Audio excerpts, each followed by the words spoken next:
कहानी की शुरुआत में हम पुलिस द्वारा एक क्रिमिनल को ले जाते हुए देखते हैं, लेकिन तभी पुलिस कार को एक दूसरी कार से टक्कर हो जाता है और जिस कार से पुलिस को टक्कर मारा जाता है उसमें उसी क्रिमिनल के फैमिली वाले होते हैं जो पुलिस वाले को जान से मारकर उस क्रिमिनल को छुड़ा के यहाँ से ले जाते हैं। अब यहाँ से कहानी शिफ्ट होती है और हम एक फैमिली को देखते हैं जहाँ एक 17 साल की लड़की मैरी होती है और उसके मॉम डैड जिसका नाम जॉन और एमा होता है। जॉन एक डॉक्टर है, वहीं मैरी काफी अच्छी स्विमिंग कर लेती है। अब यहाँ उसकी मॉम एमा फैमिली वीकेंड पे जाने का प्लान बनाती है। अब अगले दिन ये लोग शहर से दूर एक लेक के करीब जंगल के बीचों बीच वेकेशन हाउस में पहुंच जाते हैं। अब यहाँ पे आने के बाद इन्हें काफी अच्छा लगता है क्योंकि शहर के कंपेयर में यहाँ का एटमॉस्फेयर काफी नेचुरल है। इसके बाद मैरी पास वाले लेक में स्विमिंग करने के लिए चली जाती है। अब स्विमिंग करने के बाद मैरी अपनी मॉम से जाकर मिलती है और वो उससे अपने फ्रेंड फेस से मिलने की जिद करती है जो कि उसके घर से कुछ ही दूरी में रहती है। अब अपनी फ्रेंड फेस से मिलने के लिए मैरी अपनी मॉम से कार की चाबी मांगती है, लेकिन एमा उसे अकेली वहाँ जाने नहीं देना चाह रही थी, लेकिन जॉन उसे जाने का परमिशन दे देता है। दरअसल मैरी अभी सिर्फ 17 की है,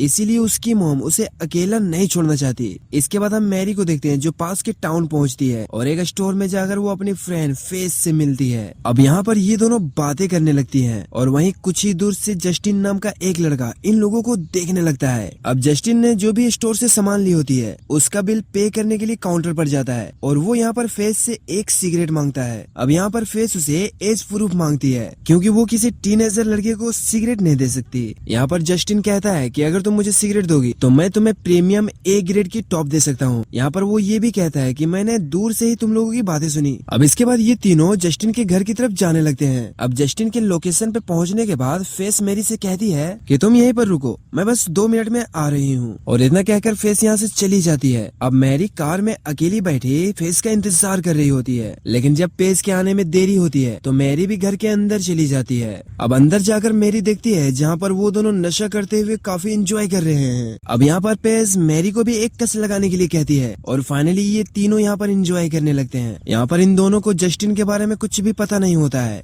वो बस कुछ ही देर पहले जस्टिन से मिली है, लेकिन बावजूद इसके वो तीनों आपस में काफी घुल मिल गए होते हैं। अब ये लोग यहाँ मस्ती कर ही रहे होते हैं तभी घर में जस्टिन के फादर अपने समय से पहले पहुंच जाते हैं और ये वही क्रिमिनल होता है जो कहानी की शुरुआत में पुलिस वाले के पास से भागा था। और यहाँ पर हमें पता चलता है कि इस बंदे का नाम क्रूग होता है और उसके पास में उसका भाई फ्रांसिस और क्रूग की गर्लफ्रेंड सैडी होती है। अब यहाँ पर ये लोग जस्टिन को 2 लड़कियों के साथ में देखकर काफी हैरान होते हैं। अब यहाँ पर क्रूग अपने बेटे जस्टिन को काफी गाली ग्लोज करने लगते हैं, वहीं फ्रांसिस उन दोनों लड़कियों के साथ काफी बदतमीजी करने लगता है और इन दोनों लड़कियों ने उसके साथ ऐसा होगा बिल्कुल भी एक्सपेक्ट नहीं किया था। अब यहाँ पर इससे भी ज्यादा बुरा ना हो उससे पहले ये लड़कियां यहाँ से जाने लगती है, लेकिन यहाँ के सारे लोग उन दोनों लड़कियों को यहाँ से जाने से मना करते हैं। जस्टिन ऐसा बिल्कुल भी नहीं चाहता था, मगर उसके चाहने और ना चाहने से कुछ भी नहीं होने वाला। अब यहाँ पर वो लोग मैरी और पेस को किडनैप कर लेते हैं क्योंकि उन दोनों को पता चल चुका था कि ये सारे लोग एक नंबर के क्रिमिनल है। अब इसके कुछ देर के बाद इन सारे लोगों को हम एक कार से कहीं जाते हुए देखते हैं जिसमें मैरी और पेस भी होती है। हम देखते हैं कि ये लोग जंगल की तरफ जा रहे होते हैं, लेकिन मैरी इस तरह हार नहीं मानने वाली थी। वो अचानक से कार से बाहर निकलने की कोशिश करने लगती है और इसी चक्कर में कार का बैलेंस खो जाता है और यहाँ पर इन लोगों की एक्सीडेंट हो जाती है और एक्सीडेंट के चक्कर में यहाँ पर कुछ लोगों को चोट भी लग जाती है। अब यहाँ इन सब से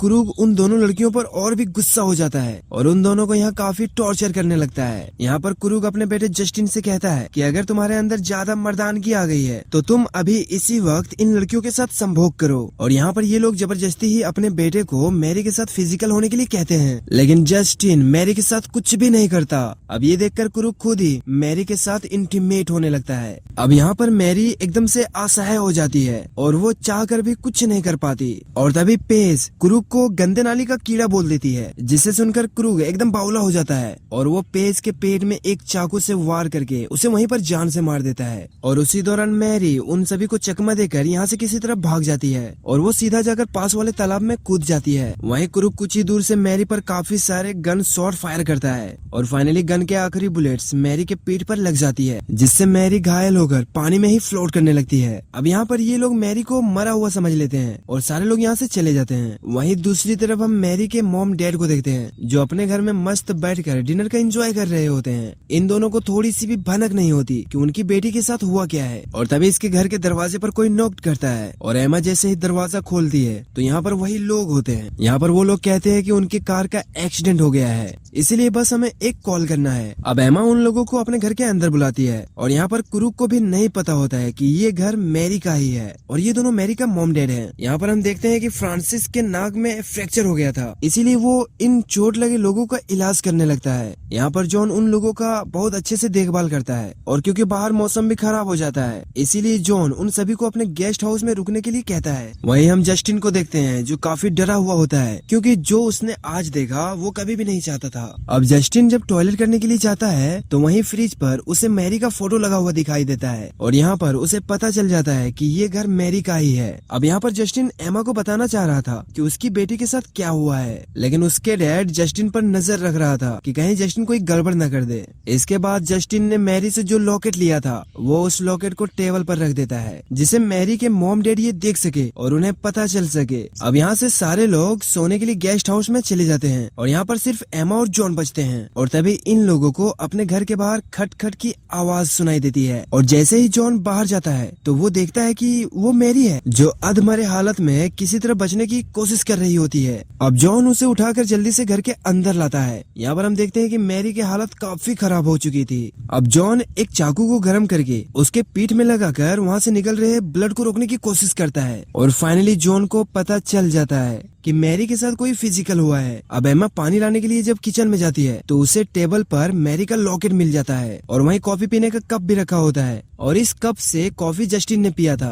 अब यहाँ पर एमा को शक हो जाता है कि मैरी के साथ जो भी हुआ है वो इन्हीं लोगों ने किया है और एमा जाकर ये सारी बातें जॉन को बताती है। अब क्योंकि मैरी के पीठ में गोली लगी थी इसीलिए उसे सांस लेने में काफी दिक्कत होने लगती है, जिससे जॉन मैरी के चेस्ट में साइड में एक कट लगाकर वहाँ का सारा ब्लड निकाल देता है। मैरी की हालत और भी खराब होती जा रही थी और अब मैरी को बचाने के लिए उसे हॉस्पिटल लेके जाना पड़ेगा, इसीलिए जॉन हॉस्पिटल जाने की तैयारी करने लगता है। अब क्योंकि उनकी कार खराब हो चुकी थी और अब इन लोगों के पास बोट के अलावा जाने का कोई रास्ता नहीं था। वहीं हम घर के अंदर देखते हैं जहाँ पर जॉन नहीं होता, इसीलिए फ्रांसिस एमा के पास जाकर उसके साथ छेड़छाड़ करने लगता है। यहाँ पर फ्रांसिस को लगता है कि एमा उससे लाइन मार रही है, एमा जिसके अंदर अपनी बेटी के बदले का भावना होती है और एमा किसी भी तरह इन सभी लोगों को जान से मारना चाहती थी। इसके बाद फ्रांसिस लॉबी में जाता है जहाँ पर वो मैरी को घायल हालत में एक टेबल पर देखता है। अब उसे देखकर फ्रांसिस एकदम हैरान हो जाता है, लेकिन तभी यहाँ पर एमा आकर फ्रांसिस के सर पर एक बोतल मार देती है, लेकिन उससे फ्रांसिस को कुछ भी नहीं होता। यहाँ पर वो एमा से मुकाबला करते हुए अपने भाई क्रूक को आवाज लगाने की कोशिश करने लगता है, लेकिन तभी यहाँ पर जॉन भी आ जाता है और दोनों लोग मिलके फ्रांसिस को जान से मार देते हैं। और इसके बाद अब उन लोगों की बारी होती है। अब हम देखते हैं कि एमा और जॉन एक एक हथियार लेकर गेस्ट हाउस की तरफ जाने लगते हैं, जहाँ पर हम देखते हैं कि क्रूग अपनी गर्लफ्रेंड के साथ सो रहा होता है, लेकिन वहीं जस्टिन जो अभी भी जगा होता है वो अपने हाथ में क्रूग का गन लेकर बैठा होता है। और जैसे ही जस्टिन जॉन को देखता है तो वो समझ जाता है कि वो क्रूग को मारने के लिए आए हैं और यहाँ पर जस्टिन के पास जो गन होती है वो उसे जॉन को दे देता है, लेकिन तभी सैडी की नींद खुल जाती है और तभी जॉन उस पर फायर कर देता है। अब यहाँ पर सैडी को गोली लगने की वजह से वो घायल हो जाती है और क्रूग किसी तरह यहाँ से बचकर भाग जाता है। अब यहाँ पर क्रूग कुछ भी नहीं समझ पाता कि आखिर वो उसे मार क्यों रहे हैं। अब गेस्ट हाउस से भागकर क्रूग जॉन के घर में आ जाता है, जहाँ पर वो अपने भाई फ्रांसिस की डेड बॉडी को देखता है और यहाँ पर क्रूग को पता चल जाती है कि वो जो लड़की थी वो इन्हीं की बेटी थी। और तभी यहाँ पर जॉन आ जाता है और इन दोनों के बीच में फाइट होने लगती है और फाइट के दौरान क्रूग जॉन से ये भी कहती है कि सच में जॉन तुम्हारी बेटी कमाल की थी, जिसे सुनकर जॉन के अंदर और भी गुस्सा हो जाता है। और तभी यहाँ पर क्रूग का बेटा जस्टिन आ जाता है और वो अपने फादर क्रूग को गन पॉइंट पर ले लेता है। अब यहाँ पर क्रूग को लगता है कि उसका बेटा उस पर गोली नहीं चलाएगा, लेकिन तभी जस्टिन ट्रिगर दबा देता है, लेकिन गन में बुलेट्स नहीं होती